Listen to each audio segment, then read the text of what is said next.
in the context of what happened between India and Pakistan, some of you may not know this, but more than 24 Indian tourists were killed in cold blood in front of their families by asking their name and religion, and then killed in cold blood. Now, that, for all us Indians, was an act of terror and an act of attack on the Indian sovereignty and integrity.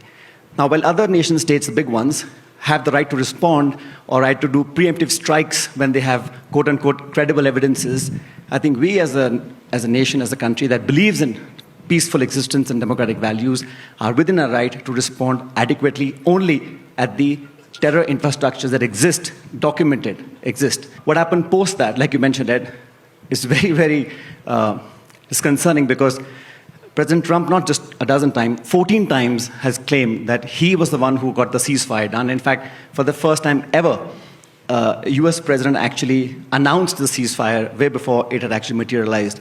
That raises many, many questions.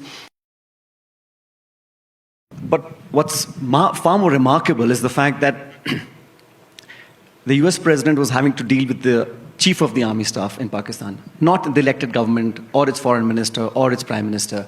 That tells you that for the last 75 years, India has actually worked really hard to preserve its democratic roots.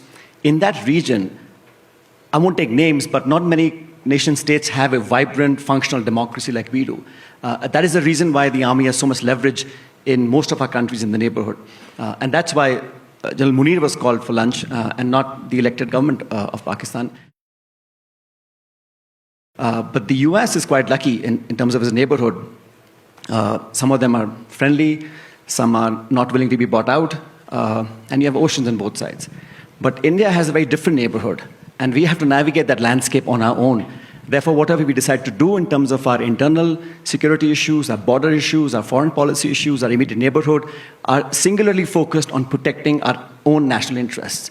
And like you said, to counterbalance the region as such, I think India has a pivotal role to play, irrespective of who's in government in the US and who's in government in India. Because the post-Second World War reality is what it is. And we have to recognize the fact that India houses 1/6 of humanity. We have a huge young population whose average age is 29 years, a lot of growth potential, and I think people want to be a part and be a stakeholder in that growth. So we don't want anyone or anything to impede that growth trajectory.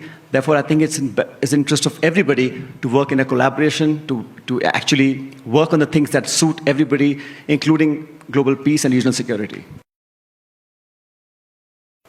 Post-Second World War, the UN Security Council, NATO, etc., institution-based functioning of global affairs. But people who populate the earth, South America, Africa, India, don't have a place in the Security Council. This is the global reality.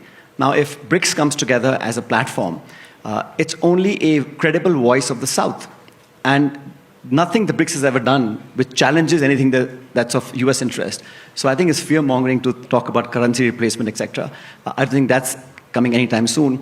But when US forms multiple alliances, there was NAFTA earlier, a BRICS or a Quad, we have a Quad as well, right? So there's a counterbalance to everything. But India on its own is becoming parts of many willing parties to come together to voice concern on climate change, on reducing inequality, on mitigating fossil fuel emissions.